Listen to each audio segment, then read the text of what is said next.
Yo, yo, yo, yo, we got J Talk here, Josh and Johnny, boy. What up, big guy? How you doing?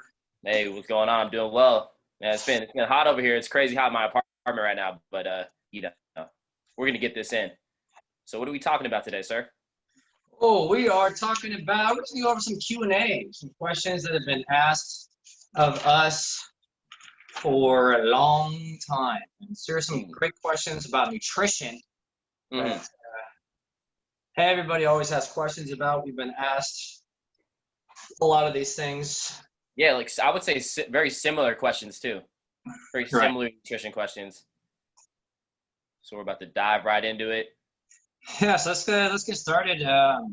One of the questions was, why am I hungry every 2 hours? Mm, Like, I feel like I'm mm, hungry all day. Like, is there any way to suppress this or whatever? Pretty much if you're hungry every 2 hours, that's okay. right, I mean, you shouldn't be right. starving every 2 hours. If you're starving every 2 hours, then there's probably something going on that's wrong Mm, with what you're eating, or maybe you're eating just a bunch of processed junk. Like if you're really hungry every couple hours, then that's not the greatest. Here's hunger cues and how I've been taught in my nutrition coaching. uh-huh. 1 hour after eating, you're good. You're not hungry. 2 hours after eating, you should feel good, but maybe a little bit hungry. Nothing Mhm. crazy, but Right, right. it's nothing to psycho. 3 hours after eating, you should be like, okay, I could eat something right now, and but I'm not like famished. And then 4 hours after eating, you should be like, whoa, I am ready to eat. Like I'm hungry. Like Right. let's go. So Right. Yeah. those are normal. Yeah, that's perfectly normal. Like hunger is just because you're hungry doesn't mean you have to eat right away. It's just your body sending you signals pretty much. Right. So if you're hungry 2 hours after, like how hungry are you? Are you literally feel like you're about to die inside? That's a hungry, or is it just like your body is like, all right, I could use a snack, or I could use a little bit of food. That's perfectly normal, right? Especially 2 hours after you 2 hours after you had your first meal, or whatever it is, right? And Right. also, especially for those of you that maybe you get your workouts in the morning, if I get my workout early and it's an intense workout, I'm hungry all day, right? I'm like my body is craving foods, right? And when I give it that first meal, I feel as if my metabolism starts going a little bit faster. I give it one meal and it's like it digests it real fast because I had my workout in, and then I get another meal in, and I feel like, especially if you get your workout in early, you're going to be hungry for most of the days. Yeah. That's 100% how it is. Especially when you wake up in the morning, people are like, "Oh, I'm not hungry at all," and I'm Mm-hmm. usually like, "That's okay." Like your body was just fasting, right? Overnight. Breakfast means breaking your fast. So Right. when you get up in the morning after 6, 7 hours of not eating, your body is suppressing your hormones to eat. So Mm-hmm. usually if you eat something really small in the morning, it'll spark your hunger and you'll be Yeah. like, oh, okay, now I'm hungry. And then like an hour later, you're starving. So Right. that's good too.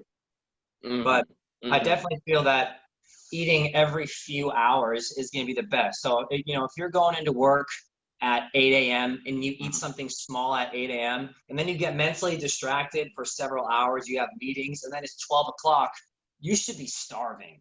Like, you should Yeah, be hundred ready to percent. If if you're not hungry by then there's something wrong. eat. I, Totally.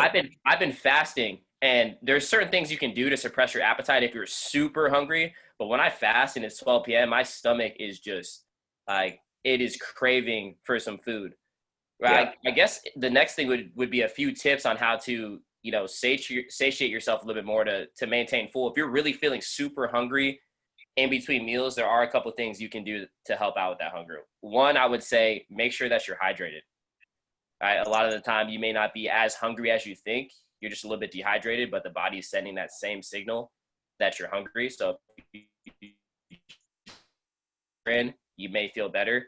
I would say two, how much fiber is in your diet? How much greens are you eating? Right. Also, having a little bit higher protein in your diet. Now, protein, you don't need to have two grams of protein per body weight or anything like that. Right. That's like what a lot of people would say. Like you need to have 1.3 grams per protein, or else you won't build. It's not like that, but you can up your protein a little bit, and that'll help you also to stay satiated. That and high fiber foods will keep you a little bit more full for those 2 to 3 hours, or maybe even 4 hours before that next meal. Right. I totally agree. So nutrition science really is. If you eat like a carbohydrate alone, like if you have like some crackers, you could probably eat those crackers until you're stuffed blue in the face for like 3 hours. And then an hour later, you'll be starving again. Right. So if you're eating just one of the macros, so if you're eating just carbs, or if you're eating just fats, or if you're eating just protein, you're never going to get really full. So in order to release the hormones from your brain that say you're full for several hours, you have to have protein, carbs, and fats together in one meal. Because when you eat those together in one meal, it stimulates hormones in your gut that says that you're full, that you're getting enough nutrition. Right. So then you get that release. So usually we like to say keep a balanced meal. So have a little bit of protein. It doesn't have to be a ton of protein. 5, 10, 15 grams of protein. That's very small. You know, it's like a very small piece of chicken or anything. Pretty much everything has protein in it a little bit. Right. You know, you can do maybe some nuts or some almonds or avocado for the fat, and then the carbs, maybe like some fruits or a little bit of rice. So when you combine those things together, you get a proper hormone release, which is why every meal plan in the world will have usually some mix of those three. You're never going to see just eat protein. Yeah. Unless it's like after a workout and you're doing a protein shake. That's the only time you're getting in. The perfect example is when you all have snacked out there. Maybe you have some snacks and you're like, wow, it made me even more hungry. You have a craving, you eat a snack. It gets you're never full. You'll never put down that bag of cookies or whatever it is. You'll keep eating it and you'll never get those hunger signals. It's because all those snacks that you're eating is just maybe it's all carbohydrates or it's a lot of fat or and it doesn't have all three components. It's have protein, carbs, and fats. Right. 100%. So, you know, if you want to stay satiated longer, eat more balanced meals, eat less processed junk. If you're eating food out of the can or out of a package, then it's processed. That means there's less nutrients, less stuff that's going to make you feel full. And that's the problem with everybody eating packaged meals. They're not getting full. That's the problem with people going out to eat fast food. They're just kind of junk. Like if you look at the meat quality of the meat at all these health food or all these fast food restaurants, it's all junk food. Who do you even know it's meat? Is it rat meat? It's not even. What is it's it? Not even food. So, you know, eating real food is the key to staying fuller for longer. And remember, fuller, you're still going to get hungry every 3-4 hours. So don't expect it to be like a magic pill when you're not hungry all day, you know, so expect those normal hunger cravings. Yeah, and like we touched on before, being hungry is a natural feeling, but you don't always have to give in to anytime you're hungry, you have to eat right away. You get out of that mindset too. So every time you get that little feeling of hunger, it's not the end of the world, right? You don't need to just eat whatever you can, right? You know, so part of it is being able to operate while being hungry. Right? If I'm a little bit hungry, I'm like, all right, cool. I could probably stay like this for a couple hours before my next meal, right? It's that willpower aspect and that discipline aspect that kicks in too, where it's like, all right, I have another meal planned. Let me just suck it up until then, drink some water, right? And wait until my next meal. Dude, you nailed it on the head. Let me give you last night. Okay, so I've been trying to get leaner, so I've been cutting my carbs and my fat down. I was starving last night after I got home, and I just ate. I only ate protein, so that was a mistake. So I was hungry an hour and a half later. So I was like, oh man, I don't know if I should eat again. I don't want to eat again. So what I do, I slammed like 20 ounces of water, and then miraculously my hunger went away. Weird. So if you're feeling a little hungry, slam some water, fill up your stomach a little bit. It might be that you're dehydrated. And I worked out twice yesterday, so I was probably dehydrated instead of actually hungry. I went to bed and I felt better. I woke up this morning and I was like, oh, great. I feel good. I'm not struggling. So another question that goes along with that is, what are the best times to eat? Like, what do you think the best time to eat your meals are? Well, my first meal of the day, I've been fasting, right? I've been fasting. So my first meal of the day isn't coming till about 1 p.m., 1 p.m., right? Which is pretty late in the day for most people. And my first meal is usually something light. It's not going to be my heaviest meal of the day. I like something light that's something that's easy to digest and that's not going to make me feel real bloated, right? But then my next meal after that is going to be my heaviest meal, right? So one of the reasons why I'm fasting is because I found it works well with my schedule. So the best time for you to get your first meal in is going to differ depending on your schedule, right? If you have to go to work super early in the morning, right? You're going to work at 5 in the morning, 6 in the morning. Maybe it's going to be a little bit difficult for you to get that first meal in before you go to work. That means you got to wake up a little bit earlier, etc. So you might be better off waiting a few more hours until like, 9 or 10 to get that first meal in, right? So it's going to differ based on what your schedule is. I also plan some of my meals around my workouts too. Like if I know I have, all right, I'm going to work out at, let's say 3 p.m. or I'm going to work out at 6 a.m. Right? I make sure I schedule my meals around that too. So it's going to differ from person to person. I personally like to eat a little bit later in the day, right? I'll wait till 12 to 1 p.m. and I'll get all my meals in before 8 o'clock. Right. Yeah, personally, I like to have a little bit of something when I wake up. So I'll usually do a greens drink, and that usually will spark my hunger. Like this morning, I had a greens drink, and immediately after that, within 15, 20 minutes, I was actually hungry for a meal. So I had something to eat, some egg whites, some strawberries, a couple almonds, which are just easy to access. And I felt amazing. My energy was immediately elevated. I felt like my body got warmer, like it heated up. So that's your metabolism revving up. My mental energy went up. So I like to eat a little bit of something, not a ton when I wake up, just a little bit. And then that's going to spark my hunger. And then I'll have my real meal, like maybe 30, 40 minutes after that. And then for me, I just get consistently on some sort of eating schedule. Like I know I'm going to be hungry every few hours. So I plan that out for my day. Like I at least plan out 3 or 4 main meals where I have some sort of protein, like some vegetables or some carbs, like either some bread or some rice and a ton of fruit. Like I do fruit for my carbs. And I do a lot of greens drinks because it's a good mix of different nutrition. Like there's protein in there, there's carbs, and there's fat. So when I drink that greens drink, it keeps me full for an hour. Like and just so many micronutrients in that greens drink too. But to touch on that, that's the perfect meal for those of you that work super early and you don't have time for something and you really just want to get that energy, right? Something that's going to keep you full for a few hours, right? Get a greens drink or some kind of protein shake in the morning, right? That's what I used to do before I was fasting. Is that right when I'd wake up, I'd have some kind of shake, and when I would coach the morning classes, that would tide me over. And then maybe an hour and a half, 2 hours before I would get my first meal, that's when I would start getting hungry. And I'm actually looking forward to the food I'm going to eat. Even though, let's just say, maybe you're not eating the most exciting food right now while you're dieting, you're trying to lose some body fat, right? If you have a green streak in the morning and your appetite is slowly increasing, you're almost looking forward to like that more bland food that you're going to eat because your body's just so hungry. So it makes it almost easier for me to eat some of the foods that aren't as exciting. When I'm like, I have that meal planned, I'm like, all right, cool. I just got to stick this through. And at 9 o'clock, I can eat my food.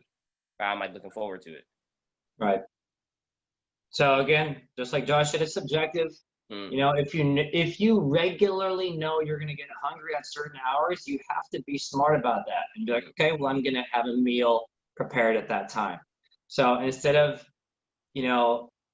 slacking and being lazy and being like, oh, I just don't have time to get these meals ready. That's why I'm rushing to go get food at noon every single day. Well, that's the inner child of yourself that needs discipline. You know, like you need discipline. You need to be a little more disciplined. So knowing your body, know thyself. Know yourself. I was also going to add in too, for those of you who are feeling super hungry, like there's just no way you can wait another hour. Sometimes I keep snacks for myself, like healthy snacks when I'm in those positions. Maybe you're at work and you were planning to drive home to get your food, or something happened where you got to stay longer and you don't have you don't have your meal with you or something like that. I keep snacks on me pretty much at all times for those situations, right? I can't get my meal in, or I got something that's gonna tide me over, or something that is I'm gonna eat this and it's gonna support me before I need to eat my next meal, right? So I have like snacks already pre-planned for those exact situations when I'm super hungry, or maybe like I'm gonna be in the gym for longer than I expected, things like that. Right. When I look in that refrigerator at the gym, you're going to see a mix of a couple things. Real food. Me and Josh bring our greens drink in like container bottles, like at least 2 each. And then you'll see like 6 protein shakes that are already like pre-made from the store. Mm. and maybe some fruit. Like all that stuff is like, okay, if I need a protein bar, I'll have a protein bar. They're in there. If I need a Right. protein shake, I'll have a protein shake. If I'm feeling like I want more energy, I'll do a green shake. So Right. all that stuff will hold me off until I'm able to sit down for 5, 10 minutes and have a real meal. Mm-hmm. So Exactly. let's hit another point. Like you're saying, like why is protein's important, but why do all these diets say high protein? Like Mm.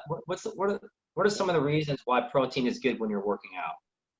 Well, I was well. One of the if you're on a diet, most likely you're trying to burn fat. Protein, your body burns calories for your digestive system to work. And when you consume protein, you burn more calories to digest the protein. So high protein has a high thermic effect is what they call it. All foods have a different thermic effect. And when your diet is high in protein, you're going to be burning more calories throughout the day when your diet is high in protein. And when I say high in protein, that's also relative because like we said, you don't need a 1.5 grams of protein per body weight every single day, right? But I like to have my diet high in protein for that very reason. If I'm trying to go on a cut, right, I'm going to be burning more calories throughout the day with this high protein in my system. Right. Exactly. Protein is so good. Like Josh said, the thermic effect of eating. You're gonna burn, like let's say you ingest 100 calories of protein. So I Right. just had 100 calories. Your body's gonna burn off 30 calories just to digest that protein. Mm-hmm. That's it. 30 calories. So you're Mm-hmm. actually only eating 70 calories. So if you're on a high protein diet and you're trying to lose weight, you're eating less calories, right? And you get to eat a little bit more. Also, protein helps build muscle. Obviously, Right. your 100%. muscles are made of Mm-hmm. protein, Yep. right? Muscles are made of protein. Like, so if you're not eating protein while you're restricting your calories, you're probably going to see some muscle loss. So Right. you want to at least maintain your muscle while you're losing body fat. So making sure you're eating enough protein is really helpful. Mm-hmm. Mm-hmm. And there's some days where I'm not getting that. I mean, when I track my food, there's some days I'm not getting that much protein in my overall intake, right? Like I'll have maybe less than 100 grams of protein sometimes, or even Right. less Me than too. that sometimes. Right. But like we talked about earlier, protein has so many other benefits. You're going to burn more calories, right? If you're eating less food, you're going to want to stay full for as long as you can, right? So like we talked about earlier, eating a diet high in protein is going to help you stay more full, right? And you want to be able to build muscle, and not only build muscle, right? Because when you're losing body fat, it's going to be hard for you to build a lot of muscle, right? But you want to be able to maintain the muscle that you built while you're losing body fat. So having a high protein in your diet can help you maintain that muscle that you work so hard to build. Right. There's another interesting one, a little sciencey, but when you eat protein, it regulates a hormone called glucagon, which is which either stores or uses sugars. So when you eat protein, it upregulates that. I think it upregulates it, so you prevent sugar storage. So Mm-hmm. you're and sugar gets stored as fat. Sugar Right. converts to fat. So the higher protein you eat, the less your body stores sugar as fat. So instead of like eating a bunch of carbs and then your body stores all those sugars like as fat, Mm-hmm. you eat protein with those carbs and your body will resist storing those sugars as fat. So it's a Mm-hmm. great that's another great reason. And you don't have to have a ton of protein, like Josh said. Some days I get in 50 grams of protein. That's Yeah. nothing. I should theoretically, based on what all these bodybuilders say, I should be getting in 180 to 250 grams of protein. Right. BS, man, I can't eat that There's much. yeah. There's How much chicken breast? Oh, I can't do it. yeah. So I'm Especially I'm for between like 100 and 150 on average. yeah. Some days I go way over. Don't get me wrong. Some days I go crazy on meat. Some days I have like 250 grams, but that's like one day a week. Right. Right. And I just think about how hard let's just say you're eating 1,800 calories, 2,000 calories. Think about how hard it would be to get 200 grams of protein on an 1,800 calorie diet. That's Right. like, I wouldn't be able to do that consistently. That's a lot of protein right there. Yeah, Right. that's a ton. You gotta get your carbs and you gotta get your Mm-hmm. fats. 100%. How about sugar? Does sugar make you fat? That's the question of the year, right? What carbohydrate is there? Are there good carbs? Are there bad carbs? Should I stay away from sugar? anything processed sugar, right? You don't want a lot of processed sugar just because that shit is not healthy for you, right? But to say that sugar makes you fat is like saying, does protein make you buff? Right? If I eat protein, will that make me buff solely? Right? It's gonna come down to your overall caloric intake, right? How many calories are you consuming on a daily basis? Now, if you want to feel good, you want to have a balance of protein, carbs, and fat. Like you want to have it's going to be broken down in a certain category. You want to get this much here, this much there. It's going to fluctuate every now and then, right? But sugar in general is not bad for you, right? If you consume anything in disproportionate amounts, it's going to be terrible for you. Right. Yeah, it's like if you're eating fruit, great. Fruit's good for you. Now, if you're eating fruit, the benefit of eating fruit sugar is because there's fiber that goes along with that sugar that slows down digestion, so your blood sugar doesn't shoot through the roof. Right. Now, when your blood sugar shoots up, that's when your body will take that sugar and store it as fat for a future time. So if you're eating a ton of fruit at once, like a big old bowl of fruit, then you're probably going to store some of that sugar as fat because your blood sugar shouldn't be elevated for too long. It's not good. That's very unhealthy. So your body will take the sugar and convert it to fat to use it for future energy. That's what fat is. So if you're going to having like a candy bar or a soda with 70 grams of sugar in it, dude, I would say at least half of that, maybe more, sugar is being converted to fat. So think about next time when you're eating a candy bar, look at the sugar on it. It's got like 30, 40 grams of sugar. You're probably storing a lot of that as fat. So picture yourself getting fatter when you're eating it. Now, if you're having a piece of fruit, like a banana, you're not going to probably store any of that sugar as fat. You're probably going to use it and feel better. So like if you're eating stuff with all of that, just tons of sugar, then yeah, you're definitely going to be getting fatter from that. So when people are having soda with their lunch and then they're having a candy bar, or some mixed like candy for like an afternoon snack to give them a little sugar high so that they feel better. Yeah, that's probably getting you fatter. Late night cookies. But cookies. That goes back to just having an overall a balanced plate when you're eating, right? Just having a candy bar every once in a while is not going to hurt you. But if you're doing that stuff every single day, there's like no nutrition. There's no nutrition in a candy bar, right? And to me, that's like, when someone asks you that question, I'm like, okay, that's common sense. So I answer kind of like sarcastically sometimes. But I could understand how some of you think that you just don't understand like the effect of a candy bar, right? You don't know what a candy bar is doing. You don't know what those cookies are doing over time and how it's hindering your progress. But you want to every single thing that you put in your body, you want to think like, how is this going to affect me? Like you kind of want to think of the candy bar tastes great, but you got to pay a price for that candy bar, pretty much. Right. And again, like Josh said, if you're having a candy bar once a week, that's way different than once every day. Way different. Right. So so replace those processed sugars with natural sugars coming from fruit. I mean, there's even some protein bars that taste like candy bars, right? You can find a healthier protein bar that, I mean, I can't name any, but I actually saw Audrey post a few that looked like they had great macros, and she says they taste great. So there's different bars you can replace that may hit that sugar, that sweet tooth that you have, but they're they're not processed sugar. And actually, one thing I've been doing a lot that helps with my sweet tooth is I've been making this French toast that is like the best. It's the best thing ever. I make this French toast and I put blueberries, strawberries in it.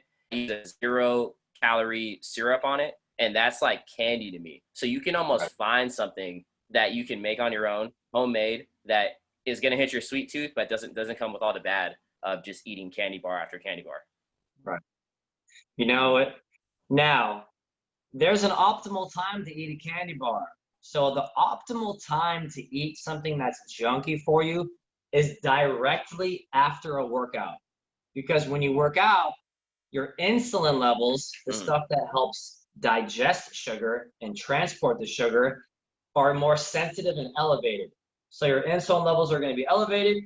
It's going to be a little more sensitive. So if you have something like sweet junk, it sounds counterintuitive, but have it after you work out and your body will digest it much more efficiently because your body needs sugar after you work out. Like it's good to have, like obviously it's better to have a piece of fruit than a Snickers bar, but if you're going to go have a Snickers bar, go do like a quick workout, enjoy that Snickers bar, baby, and enjoy it. Just eat it, every bit of it. And you can almost plan that. You can almost plan that out too, right? Like if you really want, all right, I'm gonna get my Snickers bar in on Thursday this week or something like that. You know, like you can plan out those foods right after that workout. Yeah, get strategic about it. Exactly. It's strategic. How about this next question? Should I adjust my calories for different workout days, or should I adjust calories when I work out versus not work out? Like how many calories you're eating? Yeah, I naturally do that. I naturally adjust the calories on the days where I'm not working out versus the days that I know I'm going to be getting intense workouts in, right? I'll have more calories on the days, obviously, where I'm going to be working out more, especially if I'm doing a lot of conditioning, running, all that kind of stuff, where I know I'm going to be expending more calories, or days where I know I'm going to be on my feet for a long time. I just got a Fitbit and I burned 5,000 calories the other day being on my feet, 5K.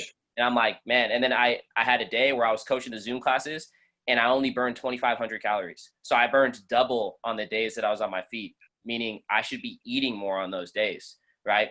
You've got this thing called NEAT, right? Non-exercise, you know, activity thermogenesis, right? And pretty much what that means is it's how many calories you're going to burn just being a human, just being alive. You burn a certain amount of calories. And every day it's tracking the activity that's not exercise, right? And every day that's going to be a little bit different, meaning like me sitting in the chair and I'm on this podcast and I'm moving my arms when I get kind of dramatic about things, I'm burning calories, right? Versus the day where I don't have a podcast and I'm just sitting there, I'm not burning that many calories, right? Eating your French toast. Exactly. Making my French toast and picking up the blueberries and grabbing my hand and putting them in, right? You're burning calories. I'm being funny with it, but you're burning calories differently every single day. So your calories aren't going to be the same every single day, which is why sometimes if you're working with a coach, sometimes they give you a range. Monday, you might eat this many calories, and Tuesday, you're going to eat this many calories. And then they'll schedule it based on what kind of activity you're doing in the gym too. If we're doing low rep strength training and your heart rate's not going to be very high, maybe that day you don't need a ridiculous amount of calories versus the days when we're sprinting for half the session, right? And you're hopping on that bike. Right, you're gonna need more calories on those kind of days versus the days it's the weekend, it's a Saturday, and you're not gonna eat very much, or excuse me, you're not gonna be working out very much. You're not gonna be on your feet a lot. You could have a lower calorie day on that day versus the day where you might go on a hike or something like that, right? So you plan out your calories accordingly to how many calories you think you're gonna be burning on that day. Right, like these Fitbit watches or your Apple Watch or any kind of calorie tracking watch are so useful because whether you're trying to gain weight, maintain weight, or lose weight, you can just eat based on what this says. Like, for example, I want to lose weight. I've been losing weight for about 6 months now. I'm 30 pounds down. I've got a six-pack right now, and I eat 1,000 calories less than whatever my watch says I burn. So that's all I do. I eat normal, balanced meals. I'll have a candy bar here and there. I'll have a burger here and there, but I eat 1,000 calories under, no matter what day it is. And that gives me consistent fat loss. So yeah, I vary my calories. Sometimes I had 2,500 calories. I ate 2,500 calories yesterday, and I had 1,600 calories the day before. And then I had 2,500 calories the previous day, and then 2,000 calories the previous day. So it's like it varies wildly based on my own activity. Right. And it's the cumulative calories that you're in a deficit in the week, right? It's like if you eat 2,500 calories on Monday, 1,500 calories on Tuesday, and then 3,500 calories on Wednesday, it all goes back to like that baseline, right? So within the 3 days, your average pretty much came back out to what it was in the beginning. So it's like how many calories, how big is your deficit for the whole entire week is pretty much what you're tracking, right? Right. Because it's going to be a little bit different every day, but for the whole entire week as an average, you are in a deficit. So you lose body fat. Right. Yeah. So as long as you're understanding, all right, I'm going to work out, so maybe I can eat an extra meal today. Or if I'm not Right. going to work out, I'm going to be sitting on my butt, so maybe I should scale it back a little bit. Mm-hmm. Mm-hmm. So And on the it's days good. that you work out more, you're going to be hungrier too. So 100%. if you're super, I don't recommend you starving yourself. So if you have that feeling where like, all right, listen, I literally cannot think right now unless I get some food, and maybe your last meal, you already had your last meal, eat something small to satiate yourself, and don't worry about that extra 200 to 300 calories you may be eating just so you can satisfy yourself, right? Because know that the next day you can almost make up for it. Not that you're going to starve yourself on the next day, but maybe you may have a more intense workout on the next day and get more need in. You're moving around a little bit more, so those calories are going to balance itself out throughout the week. Right. 100%. Good answers. And this kind of tails into the next question. How much do I need to eat to lose weight? Well, again, that's subjective. Yeah. And again, knowing how many calories you're burning on a daily basis is really helpful. Like, you got to know how many calories you burn so you can understand how many calories to eat. Rule of thumb is 1,200 calories for girls. Like, that's the minimum, Right. you know? And then, obviously that's going to based on if you're moving, not moving. Rule of thumb for guys, 1,800, 2,000 calories. Right. And again, that's just dependent on how much, like, if we fed Josh 2,000 calories, he'd be starving because he burned 5,000 the other day. So that would be a big mistake. Mm-hmm. Right? So he needs to eat a lot more than what that suggestion is. So when you see a meal plan of some fat loss gym and they're like, oh, eat 1,200 calories, blank statement, those usually end up in failure because there's no leeway and there's no understanding of how the body works. So it's like, oh, I'm just going to blanket eat this amount of calories with chicken breast and rice and broccoli at every meal. That's a bad way to go about it. Right. So knowing your body is the most important. Knowing how many calories you need to burn, and that's based off of, I mean, just what your lifestyle is. How active are you? Are you training twice a day? Are you doing intense exercise? Or maybe you're going to the gym and you're just doing moderate exercise. You're taking walks around your block versus doing heavy weight training and sprinting. Right? You're gonna burn a different amount of calories for those kinds of things. And what happens is when you start out with such low calories, like 1,200 calories is for, right? We're talking about the average female, right? Right. You're probably not the average female, meaning if you're listening to this podcast, you're working out a lot, right? You're going to the gym 4-5 days a week. So you're going to probably need more than 1,200 calories to continue to make progress, to continue to get stronger, right? Because, we want you all to think a lot about your performance in the gym too, right? You don't want to be on super low calories for that long of a time because it's going to be hard for you to get stronger on that low of calories, right? And sometimes there's nowhere to go. If you start at 1,200 calories, I mean, are you going to eat lower than that if you hit a plateau? Are you going to eat 700 calories, right? So if you're working out a lot and you start up a little bit higher, and maybe you're eating 15, 16, 17, 1,800 calories and you're a woman, then you have a place to go where maybe you hit a plateau. You can lower the calories and drop them down to 1,200. And now you can see more progress because that's 1,200 calories is a little amount of calories. Right. And I mean, that's a good transition to that next question is if you hit a plateau in weight loss, like, how do you get past that?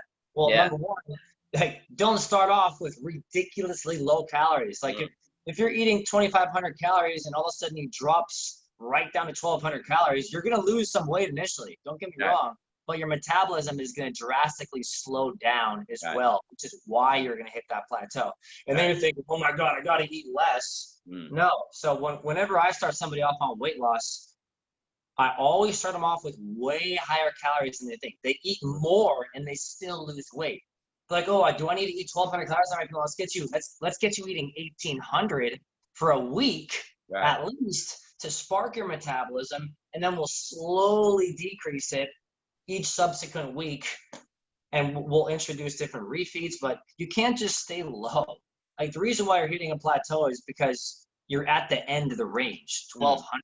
Your body's probably screaming for more calories. And since you're not getting more food, guess what? The body is a machine that knows a lot. Your body's not stupid.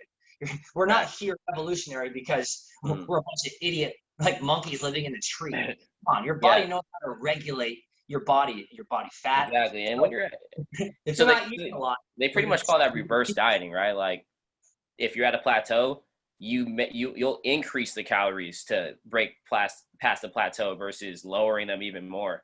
So, you know, a lot of you that I talk to, we go over your food logs and you want to lose weight. And I'm like, okay, let's see how many calories you're eating. You're starting out at 1,200, 1,100, sometimes even less than that. And it's almost like you can't really think like, all right, so you're saying if I eat 1,800 calories, I'm going to lose weight, but I'm at 1,100 right now and I'm not losing any body fat, right? It's almost like hard to wrap your head around it. But when your metabolism gets shocked from eating such low calories for too long, it's not going to drop any more body fat because it thinks you're starving. Like it thinks you're in the jungle and your tribe just outcasted you and you're not going to get food for 3 weeks. So it's going to hold on to the body fat. It's not going to allow you to lose any more weight, right? Because it thinks that you're not going to feed it anymore. So when you start giving your body more calories, it's like, okay, cool. Like Josh is giving me more calories. All right, we can drop a little bit of body fat because I know that I'm going to get more food soon, right? Versus when you have no food and you're eating once, twice a day, low calories, it's like, all right, I don't know when Josh is going to feed me. So let's hold on to everything. I'm not going to lose any more weight because I don't know when my next meal is going to come. Right. 100%. So don't eat those low calories. You're fooling yourself by following some bodybuilder plan diet that's like 1,200 calories for the next 8 weeks. That's not smart.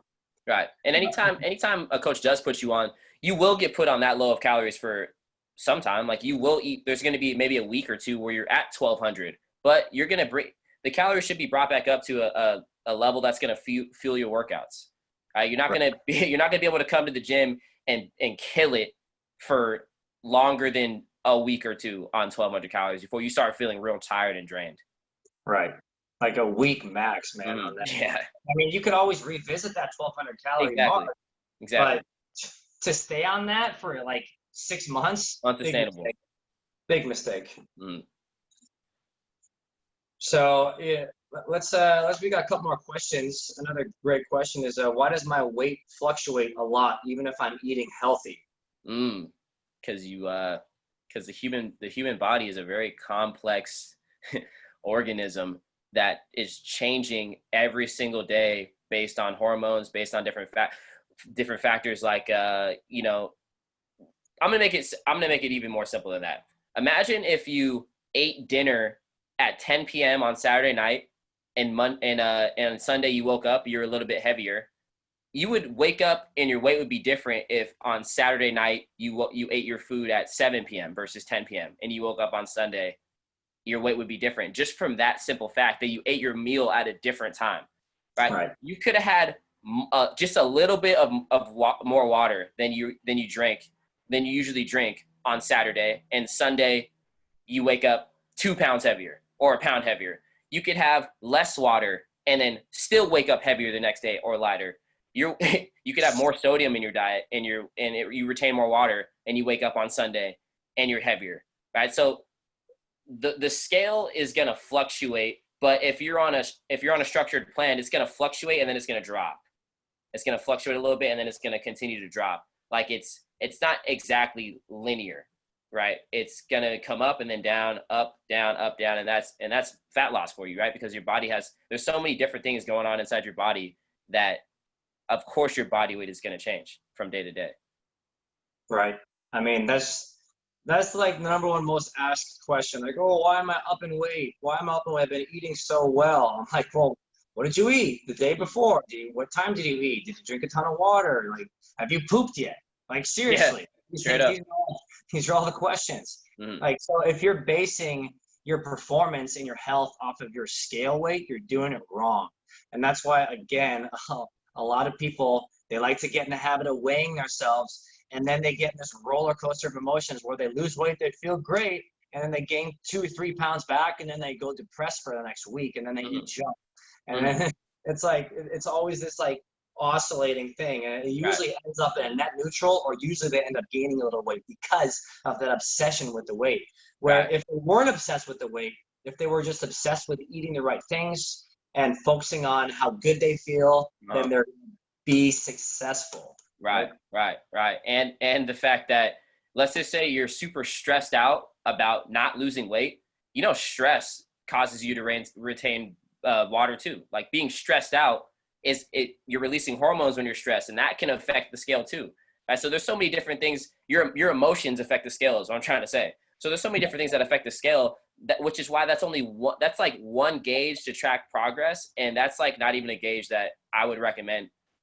We would never recommend. All right, well, is the scale going down? If it's not going down, all right, we need to start changing things. Right? That's Right. not the only thing, right? That's why we take measurements. That's why we take body fat percentage. That's why you record and track your progress with your weights and all those different things inside the gym, right? That's why you take progress pictures. That's why you try on you put on clothes. You're like, oh wow, these clothes fit differently, right? Because there's more than one way to track progress versus just if you just focus on the scale, you're going to be demoralized every single day because you can you could have one glass of wine on one night and wake up the next day and you're 2 pounds heavier, 3 pounds heavier. And then the next day you're down 3 pounds and you're like, okay, what happened?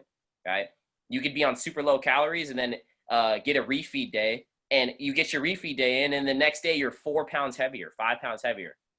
Right. Right. The scale is going to change ridiculously. Right. It's funny because it could go that way, or I Mm, hear this a lot too, like people on a diet and then they have a really bad meal and then the next day they're down 4 pounds. Like right. how does that mentally screws people up? Like, oh, I Mm, can have a cheeseburger and I can lower weight now. When last week I had a cheeseburger and I gained weight. It's right. like don't try to understand the small intricacies of why you're losing weight, of why you're losing body weight. Right. Like just dial in on the habits that make you successful in the long term. Mm, Eating healthy, balanced meals, working out regularly, watching your calories, tracking your calories. That's right. it. Don't even track your weight. Track your weight once a month. Mm, Like if you're that person that obsesses about the weight in a negative way, don't track it. Just do the things that make you feel better. Like right. track your calories. Make sure you're eating 1,000 calories under, and then a month later you're going to be pounds down. Like don't Mm, worry. hmm. Right. You gotta change what you're focusing on. Right? You got to be more about the overall process versus just, all right, I'm chasing a number. Right? If I don't see that number, I'm going to be unhappy. I mean, you could lose 10 pounds, but still look the exact same and not be any stronger. Still Right. look terrible. You know what Right. I'm saying? So you Right. want to make sure that you're doing the right thing. So the overall body composition changes into something that you're going to like. You're going to feel better and you're going to look better versus you could gain weight and look better, right? Which happens to a lot of my clients, right? They start out less weight, like they say they weigh 120 and they get to 130 and they look better. They have more muscle and they look leaner than they did when they're 10 pounds less. Right. And I can get you to lose 10 pounds in 1 week. What I'll do is I'll starve you for a week. You won't eat any food. I'll Hmm. get you on a treadmill and run you for 5 hours a day, and I won't let you drink water. Right. So I can get you to lose 10 pounds. That'll be pretty easy. Hmm. Will that make you feel better? That your weight's gone down? Is that going to Right. make you feel better, little baby? Huh? Right. Straight up. Straight up. Think about like if you lost the weight, how would you feel? Like if I just showed you the scale, like what if you still felt like trash though? Yeah, like if you lost the 10 pounds and you still had low self-confidence because you're not happy with the way you look, right? And you feel terrible, you have low energy, what would that scale number, how would that make you any happier?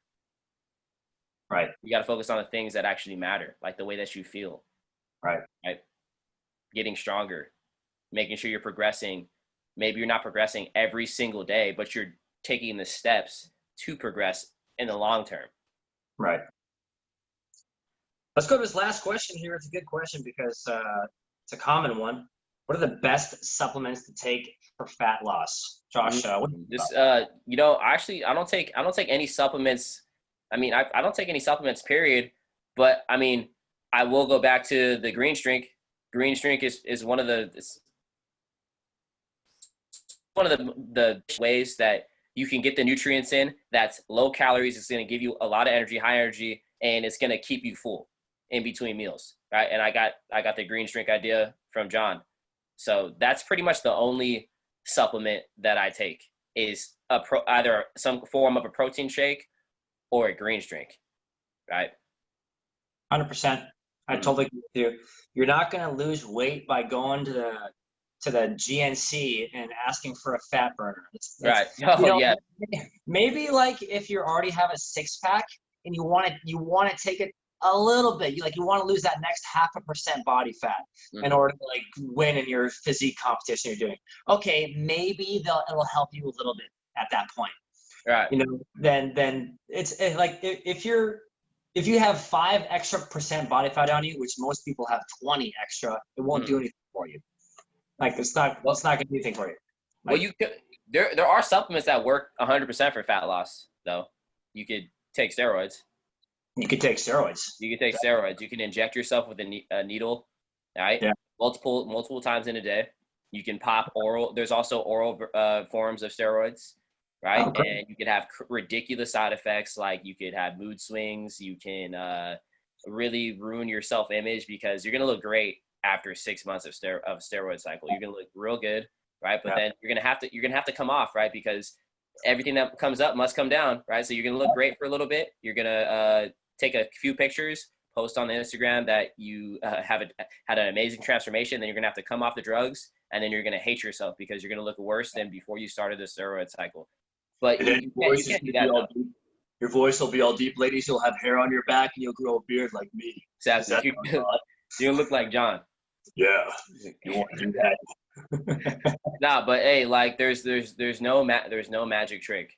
There's no magic trick, which is why supplement companies thrive, is because they're able to capitalize on you thinking, all right, what can I do that's gonna speed up my progress? Pretty much, what can I take that's gonna speed up my fat loss? Right, and they give you this fat burner, and then they're gonna sell you some BCAAs, and then they're gonna sell you a protein powder, and then they're gonna sell you, okay, well, if you really want to take those workouts to the next level, let's get you a pre-workout too. Right, so those kind of supplements aren't gonna help you. They're not gonna give you any significant edge unless you're right at the end, right? You need to get you need to get that physique just a little bit leaner, right at the end. Then you can start incorporating supplements like that. I think If that. best, yeah, like the best way to lose body fat and get leaner is by following the basic steps we went over. Yeah. Eat like no supplement is gonna kick that hamburger out of your hands and stop you from eating 3 pounds of French fries. Right. Like, sorry. Like, unless you want to pay me or Josh to follow you around for 20,000 a month, we'll do that. Like, you want to throw us 20K, we'll follow you around, and Yeah. maybe we'll make you one meal a week. I Mhm. don't know. That's an extra 10K a month. So it's really up to you. We can do that for you if you want to spend that money. Or how about this, Josh? We can put you under the knife. I got a knife upstairs. It's pretty sharp. I can Oh, cut that. that's another way you can consider that a supplement, right? Going under Yeah, that knife. I'm adding a knife to my routine. So you Cut can. that out. So we've got three. You have three options here. You can hop on steroids. You can inject yourself with needles, right? Woman, you'll become as masculine as you've ever been. That you'll be more masculine than me, right? You'll you'll be jacked. You'll be jacked. You can go under the knife, right? You can get surgery, which you'll probably, I feel like there's statistics out there on women who've gone under the knife and they regret it afterwards, right? Yeah. Years down the line, they said they wish they never did it, right? And that also fucks up your body in another way, right? Or you can just stick to the basic steps that have been proven for years and years and years and years on end, and that's creating successful lifestyle habits and do those for long periods of time and focus on really enjoying the process of being the best you physically and mentally, right? 100%. And that's a perfect way to wrap it up, Josh. That's be successful, follow what millions have done in the past. Right. Millions. It's Right. like there's a case study right there. Millions of people eat healthy and lose weight. I think your sound's muffled right now a little bit. It's all good. Yeah, there we go. Yep. All right, Yep. cool. Yeah. Follow the Hey, millions. Do what works. exactly.